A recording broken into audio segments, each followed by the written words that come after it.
শিক্ষকসকলক বিশেষকৈ যদি এডাল চেকনি দিয়ে চেকনি দি পেলাই যদি শিক্ষকসকলক মানে ল'ৰা ছোৱালীয়ে কিবা কৰিলে কমপ্লেইন গ'লে ঘৰলৈ যাতে গাৰ্জেনে গৈ শিক্ষকক ওলোটাই দুখ নিদিয়ে তেনেকুৱা ধৰণৰ এটা ব্যৱস্থা যদি হয় তেতিয়াহ'লে নিশ্চয় আগবাঢ়িব। মই হ'ব আগতে আমি যেতিয়া স্কুলত পঢ়িছিলোঁ তেতিয়া আমাক স্কুলৰ মাষ্টৰে আমাক শাসন কৰিছিলে, কিন্তু এতিয়া দেখিছোঁ এতিয়া স্কুলৰ মাষ্টৰে যদি শাসন কৰিব যায় গাৰ্জেনে লগে লগে আহি কয় যে আমাৰ ল'ৰাটো কিয় এনেকুৱা কৈছে তেনেকুৱা কৈছে। এতিয়া এনেকুৱা হৈছে মোৰ ল'ৰাটো এতিয়া বাহিৰত থাকে, মোৰ ল'ৰাটো এতিয়া ডিব্ৰুগড়ত থাকে, সি কি কৰিছে কিবা সিও কিজানি কিবা এটা তেনেকুৱা বিপদত পৰিছে নেকি সেইটো মই ইয়াৰ পৰাই মই চিন্তা কৰিবলগীয়া হৈছে। যোৰহাট আৰু দৰঙৰ পাছতেই লখিমপুৰতো সংঘটিত হৈছিল এটা ছাত্ৰ উশৃংখলতাৰ এটা ঘটনা সংঘটিত হৈছিল লখিমপুৰতো, আৰু এই লখিমপুৰৰ ঘটনাৰ পিছতে এতিয়া সমগ্ৰ দেশতে চাঞ্চল্যৰ সৃষ্টি কৰিছে। আৰু কামৰূপ জিলাতো শিক্ষা বিভাগে আজি এতিয়া এখন নিৰ্দেশ জাৰি কৰিছে যে তেওঁলোকে বিদ্যালয়সমূহত কেনেধৰণৰ ছাত্ৰ ছাত্ৰীসকলে বেগত কি নিছে বা গুটকা জাতীয় বা মৰাণস্ত্ৰ জাতীয় এনেধৰণৰ সামগ্ৰী নিছে যদি তেওঁলোকক উদ্ধাৰ কৰিবৰ বাবে বা বেগসমূহ চেক কৰিবৰ বাবে এটা নিৰ্দেশ দিছে। আৰু লখিমপুৰৰ অভিভাৱকসকল আছে, আমি অভিভাৱকৰ পৰা কথা পাতিবলৈ যত্ন কৰিম, তেওঁলোকে কি বিচাৰে এই ক্ষেত্ৰত তেওঁলোকে কি ব্যৱস্থা ল'বলৈ বিচাৰে তেওঁলোকক আমি কথা পাতিবলৈ যত্ন কৰিম। হয়, অভিভাৱক হিচাপে আপোনালোকে কি ক'ব বিচাৰে? যিহেতু দেখা গৈছে যে দৰঙত এজন ছাত্ৰৰ মৃত্যু হৈছে বোলে, আৰু যোৰহাটতো এনেধৰণৰ ছাত্ৰ শৃংখলতাৰ বাবে যোৰহাটতো অস্ত্ৰৰে আঘাত কৰিছে, আৰু এতিয়া দেখা গৈছে লখিমপুৰতো কালি লখিমপুৰৰ এখন বিদ্যালয়তো মৰাণস্ত্ৰ লৈ আহোঁতে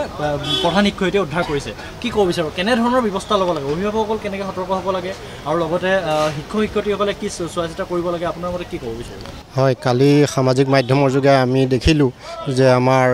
শতবৰ্ষগৰকা এই উত্তৰ লখিমপুৰ চৰকাৰী উচ্চতৰ মাধ্যমিক বিদ্যালয়খনত এটা তেনেকুৱা অপ্ৰীতিকৰ পৰিস্থিতি দেখিলোঁ। এজন ছাত্ৰই এটা নিজেই তৈয়াৰ কৰা এটা বিসংগতিযুক্ত এটা অস্ত্ৰ দেখিছোঁ, গতিকে সেইটো লৈ তেওঁ বেগত পালে। মানে অধ্যক্ষই সামাজিক মাধ্যমত কৈছে যে এইটো এটা বৰ অশুভনীয় সংকেত, আৰু এইটোৰ পৰা তেওঁলোকে যে এটা গেং সৃষ্টি কৰি নল'ব এইটো আমি ক'ব নোৱাৰোঁ। গতিকে ইয়াৰ পৰা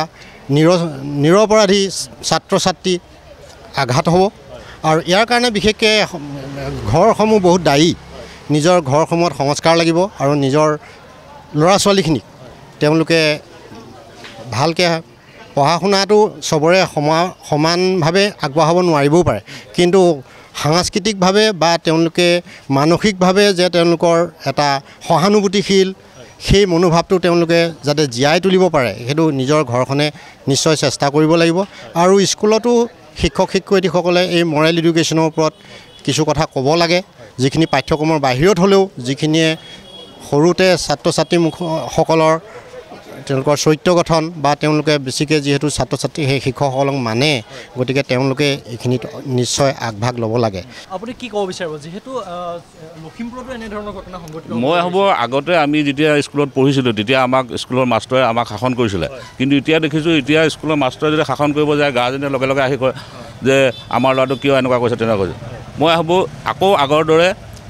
স্কুলৰ মাষ্টৰক পূৰা অনুমতি দিব লাগে যে হয় তেনেকুৱা কৰিব লাগিব, তেনেকুৱা কৰিলেহে আমাৰ উঠি অহা যোনবিলাক এতিয়া ল'ৰা ছোৱালী সেইবিলাক অলপ মানে লাইনত আহিব, নহ'লে সিহঁতে মানে বহুত বেয়া দিশলৈ গৈ থকা দেখা পোৱা গৈছে। ড্ৰাগছ খায়, চাদা খায়, চিগাৰেট খায় ইত্যাদি ইত্যাদি, আৰু লগতে গাৰ্জেনেও সদায় চকু দিব লাগিব, নহ'লে উঠি অহা প্ৰজন্মটো খুব বেয়া দিশলৈ গৈ আছে। যিহেতু লখিমপুৰত ছাত্ৰ শৃংখলতা বৃদ্ধি হৈছে, দেখা গৈছে যে যোৰহাটত তেনেদৰে চুৰি আঘাত কৰিলে সমনীয়াই, আৰু দৰঙতো এজন ছাত্ৰৰ মৃত্যু হৈছে ছাত্ৰৰ আঘাত, আৰু লখিমপুৰতো তেনেধৰণে লখিমপুৰ গভ ছেকেণ্ডেৰীটো এটা মৰাণস্ত্ৰ উদ্ধাৰ কৰিছে প্ৰিন্সিপালে। এতিয়া কি বুলি ভাবে আপুনি, অভিভাৱকসকলক দায়ী বুলি ক'ব নে কেনেধৰণৰ ব্যৱস্থা? এইটো এতিয়া কি ক'ব, অভিভাৱকসকলো লগতে আপোনাৰ ল'ৰা ছোৱালীখিনিতো উশৃংখল হৈছে অভিভাৱকৰ কাৰণে ন, তাৰ অকণমান আগৰ নিচিনাকৈ যদি শিক্ষকসকলক বিশেষকৈ যদি এডাল চেকনি দিয়ে চেকনি দি পেলাই যদি শিক্ষকসকলক মানে ল'ৰা ছোৱালীয়ে কিবা কৰিলে কমপ্লেইন গ'লে ঘৰলৈ যাতে গাৰ্জেনে গৈ শিক্ষকক ওলোটাই দুখ নিদিয়ে তেনেকুৱা ধৰণৰ এটা ব্যৱস্থা যদি হয় তেতিয়াহ'লে নিশ্চয় আগবাঢ়িব। হয়, ক'ব বিচাৰোঁ সেইটোৱে হ'ব।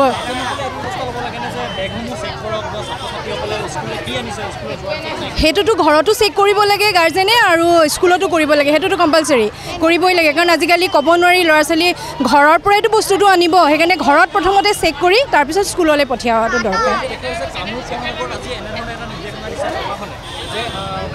স্কুললৈ যোৱাৰ সময়তে বিদ্যালয়ৰ সন্মুখতে বেগসমূহ চেক কৰক যাতে গুটখাজাতীয় সামগ্ৰী আছে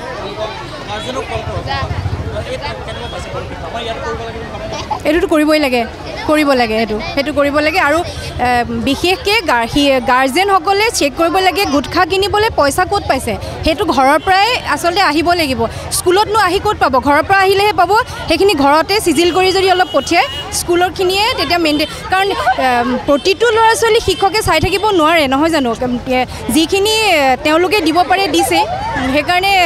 দুইটা ফালৰ পৰাই লাগিব শিক্ষকো লাগিব গাৰ্জেনো লাগিব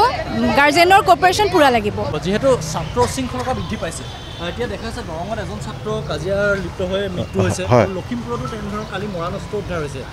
এখন বিদ্যালয়ৰ পৰা আৰু কি ক'ব বিচাৰে অভিভাৱকসকলে ইয়াৰ প্ৰতি দায়ী বুলি ক'বনে নাই এইটোতো সঁচা কথা মানে আগতে আমি যেতিয়া পঢ়িছিলোঁ তেতিয়া এজনে ভুল কৰিলে শ্ৰেণীটো চবেই মাৰ খাইছিলে তাত কোনো আপত্তি নাছিলে আৰু কেনেবাকৈ কিবা কাৰণত যদি স্কুলত মাৰ খাইছিলে তেতিয়াহ'লে সেইটো কথা আমি ঘৰত আহি ক'বলৈ আমাৰ সাহস নাছিলে কাৰণ ঘৰত আকৌ পিটিব বা ক'ৰবাত কাজিয়া কৰিলেও আমি ঘৰত নকওঁ কিন্তু অভিভাৱকসকলে আজিকালি বহুত অভিভাৱক অৱশ্যে সকলো অভিভাৱক নহয় কিছুমান অভিভাৱক আছে মানে শাস্তি প্ৰদান কৰিলে আহি আকৌ কমপ্লেইন কৰাৰ কাৰণে এইটো প্ৰায় নাইকিয়াই হৈছিলে মই বহুত দিনৰ আগতে আমাৰ গভৰ্ণমেণ্ট হাইস্কুলৰ আমাৰ প্ৰিন্সিপাল আছিলে জগতগোজ ছাৰক সুধিছিলোঁ যে এই এছাৰিডালৰ ব্যৱহাৰ হয়নে তেতিয়া তেখেতে কৈছিলে যে আজিকালি এছাৰি ব্যৱহাৰ কৰিব নোৱাৰি নহয় গতিকে এইটো এটা আচলতে অশুভ দিশ শিক্ষকসকলে যিটো কৰিবলগীয়া কাম তেওঁলোকে কৰিব লাগে তেওঁলোকে অনুশাসনটো বৰ্তাই ৰাখিব লাগে ঠিক তেনেধৰণে অভিভাৱকেও প্ৰতিটো ক্ষেত্ৰতে চকু দিব লাগে ল'ৰাটো ক'লৈ গৈছে স্কুলৰ পৰা আহি কি কৰিছে বা তেওঁ যোৱাৰ সময়ত কি নিছে বা তেওঁ অন্য সময়ত কিবা কাৰোবাৰ লগত তেনেধৰণৰ কিবা কথোপকথন কেনেকুৱা ধৰণৰ কি কৰে এইটোৰ প্ৰতি মন দিব লাগে এতিয়া কামৰূপ মহানগৰত দেখা গৈছে যে শিক্ষা বিভাগে এটা নিৰ্দেশ দিছে যে সকলো শিক্ষা প্ৰতিষ্ঠানতে বেগসমূহ চেক কৰক যাতে তেওঁলোকে গুটখাজাতীয় বস্তু বা মৰাণস্ত্ৰ এনেকুৱা যদি নিছে তেওঁলোকক বেগসমূহ গাৰ্জেনক লগালগ খবৰ দিবলৈ তেওঁলোকে অনুৰোধ জনাইছে আপোনালোকে ইয়াতো তেনেধৰণৰ ব্যৱস্থা সেইটো খুবেই ভাল পদক্ষেপ লৈছে তাৰ কাৰণে যথেষ্ট হেৰি কৰিছোঁ আমিও কিন্তু তাৰ লগতে অকল যে বেগে চেকিং কৰিব সেইটো নহয় তো ল'ৰাৰ মেইন অভিভাৱকসকলে কি কৰিছে ল'ৰাটো গৈ কেনেকুৱা অৱস্থাত আছে সেইটোও চাবলগীয়া হৈছে কাৰণ আজি যিহেতু অত্যন্ত বেয়া পৰিস্থিতি আমাৰ যুৱকসকলৰ প্ৰতি অকল যুৱক বুলি নহয় ছোৱালীও আজিকালিও তেনেকৈ চলিব নোৱাৰে ক'তো ওলাব নোৱাৰে কোনে চিন্তাৰ বিষয় এই ক্ষেত্ৰত যিখিনি পদক্ষেপ লৈছে খুবেই সুন্দৰ পদক্ষেপ লৈছে আৰু সেইমতে প্ৰশাসনেও যিমান কৰিছে ভালে কৰিছে আৰু স্কুল কৰ্তৃপক্ষও এইটো নজৰ দিয়াটো দৰকাৰ ল'ৰা ছোৱালী যেতিয়া স্কুললৈ পঠিয়াইছোঁ এটা ভৰসাত পঠিয়াইছোঁ ন ল'ৰা ছোৱালীটো আমি নিজে কেনেকৈ ঘৰত ডাঙৰ দীঘল কৰিছোঁ সেইটোতো চাব লাগিব স্কুলৰ অভিভাৱকেও ঘৰত চাব লাগিব আচাৰ্যসকলেও বা টিচাৰে হওক শিক্ষকেই হওক তেখেতলোকেও স্কুলত এটা মানে তেওঁলোকৰো দায়িত্ব এটা আছে যে ল'ৰাটোৱে স্কুললৈ কিবা বেয়া বস্তু নিছে নেকি এইটো চাব লাগিব সকলোৱে দায়িত্ব মাক দেউতাকৰো দায়িত্ব আৰু ল'ৰা ছোৱালীৰ মানে শিক্ষকৰো দায়িত্ব সেইটো স্কুলখনৰ কি হৈছে কি নাই হোৱা স্কুলৰ নাইকিয়া হৈ গৈছে সেইটো একদম একেবাৰে নাইকিয়া হৈ গৈছে আৰু এনেকুৱা হৈছে কিছুমান অভিভাৱক আছে যে স্কুলত ল'ৰাটোক বা ল'ৰা ছোৱালীজনীক যদি স্কুলত কিবা এটা কৰে অভিভাৱকে আহি তেওঁলোকক শিক্ষকৰ ওপৰত কমপ্লেইন কৰে সেইটো একেবাৰে নাইকিয়া কৰিব লাগে এক নম্বৰতে সেইটো আৰু ছেকেণ্ড আগতেতো আমি পঢ়ি থাকোঁতে আমাক বেট লৈ মানে শিক্ষকে হেৰি কৰিছিলে গাৰ্জেনসকল আহি স্কুলত উপস্থিত হৈ যাব সেইটো কেতিয়াও হ'ব নালাগে এতিয়া এনেকুৱা হৈছে মোৰ ল'ৰাটো এতিয়া বাহিৰত থাকে মোৰ ল'ৰাটো এতিয়া ডিব্ৰুগড়ত থাকে সি কি কৰিছে সিও কিজানি কিবা এটা তেনেকুৱা বিপদত পৰিছে নেকি সেইটো ইয়াৰ পৰাই মই চিন্তা কৰিবলগীয়া হৈছে সেইটোতো মই ইয়াৰ পৰাই ভাবি থাকোঁ যে ল'ৰাটো কিবা বেয়া হেৰিয়ত পৰিছে নেকি সেইটো ইয়াতে মই চিন্তা কৰিবলগীয়া হৈছে আৰু তেওঁলোকৰো সেইটো দায়িত্ব হ'ব লাগিব যে শিক্ষক বা ক'ৰবাৰ পৰা আহি এটা ল'ৰা ছোৱালী আহি স্কুলত পঢ়িছেহি বাহিৰৰ পৰা আহিছে সেইখন শিক্ষকসকলৰো দায়িত্ব হ'ব লাগিব